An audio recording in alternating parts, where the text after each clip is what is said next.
Things like this usually don't happen in a community like ours. It's very tragic.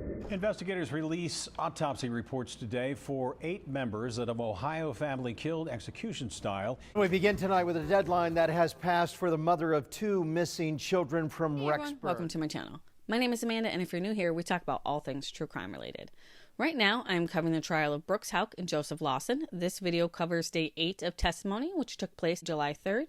Court was off for the 4th of July holiday here in the U.S., and closing arguments and jury selections are scheduled for Monday, July 7th, which is actually the morning that I'm recording this, really early in the morning. From my understanding, the jury is expected to begin deliberations on Tuesday, July 8th. We're still hearing from Brooks' defense team.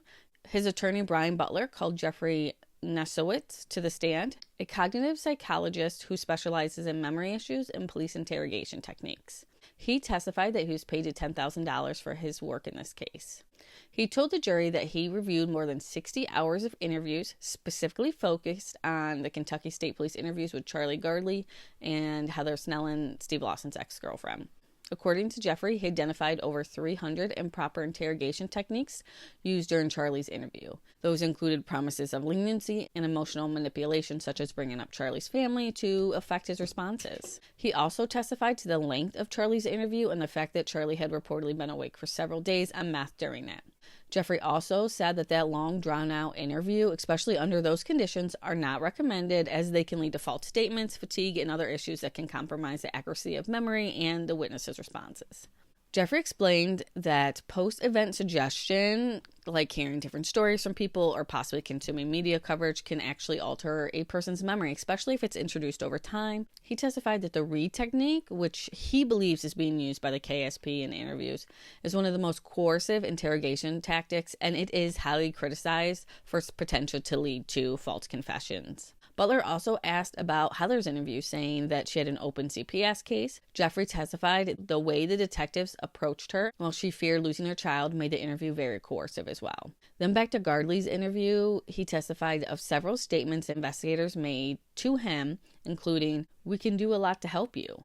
We can do a lot for you. I already know what I'm looking for. You're not the person I'm after. We want you on our team. We can help you today. The opportunities are going away. The deal of a lifetime." Next was crossing the doctor by Special Prosecutor Shane Young. Young asked whether fear could also cause someone to have an inaccurate or false statement, and Jeffrey acknowledged that it could. The prosecutor also pointed out that during Heather's interview, she was told she could leave at any time and that most suspects lie during interviews, both of which Jeffrey agreed with. Young also reminded the jury that both Charlie and Heather later testified under oath before a grand jury where they swore to tell the truth, and both of them have stood by their statements since, including during this trial. After Jeffrey's testimony, the defense called Denver Butler to the stand, no relation to the defense attorney Brian Butler. Denver is a former Louisville Metro Police detective and currently serves as a police practice expert. He testified that he had reviewed documents throughout the entire case, including materials related to various searches for evidence. He disclosed that he was paid $7,000 for his work on this trial. Denver Butler testified that there was no DNA evidence from Steve or Joseph Lawson found in Crystal Rogers' car. He also noted that while 2 hairs were found, they were not tested, and he says, in his opinion, they should have been. Denver Butler went through the numerous searches, including Brooks' home and his truck, Nick Houck's police cruiser, and multiple searches at Houck family farm. Despite all of this, no physical evidence was found connected to Crystal. He did mention that stains were found in the trunk of Anna Whiteside's white Buick, but no evidence of blood was detected. In 2021, investigators searched one of Brooks' property in the Woodlawn Springs subdivision. There were items of interest found, which were confirmed on the stand to be women's clothing and underwear. However, none of these items had Crystal Rogers' DNA on them.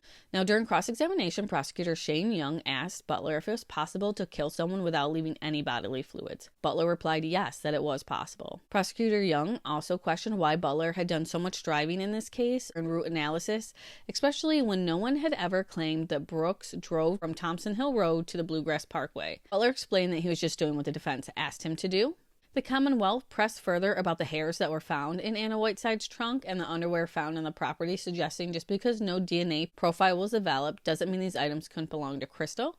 Basically saying that just because DNA was found there doesn't mean the DNA was able to be tested to confirm or not confirm that it was Crystal's. Prosecutor Young asked if Butler found it surprising that no trace of Crystal's DNA was found on the farm, given that she had been there numerous times. Butler said no, he wasn't surprised.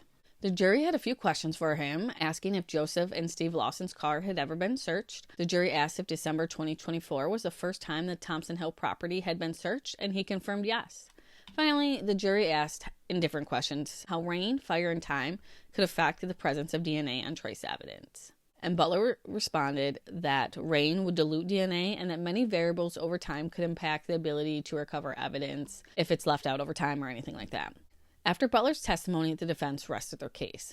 The prosecution only called one rebuttal witness, and that was Rick Sanders, a former commissioner of the Kentucky State Police and now chief of police for Jeffersonstown and Louisville Metro. He was asked by the prosecution if in his decades of law enforcement had he ever used or been trained in the Reed interrogation technique, in which Sanders responded that he had not, but said he had success with other methods of interrogation.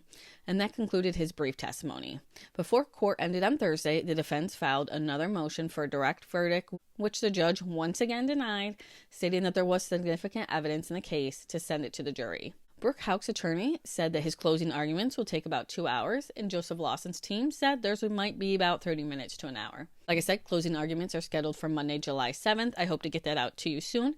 Please make sure to like this video and subscribe to the channel, because either way, when the jury comes back with a verdict, I will go ahead and throw out a short telling you what that verdict is, no matter where I am in the process of releasing these videos. I may have already put out the verdict before I did this. It all depends. But that's all I have. Until next time, stay safe out there. The world's an ugly place.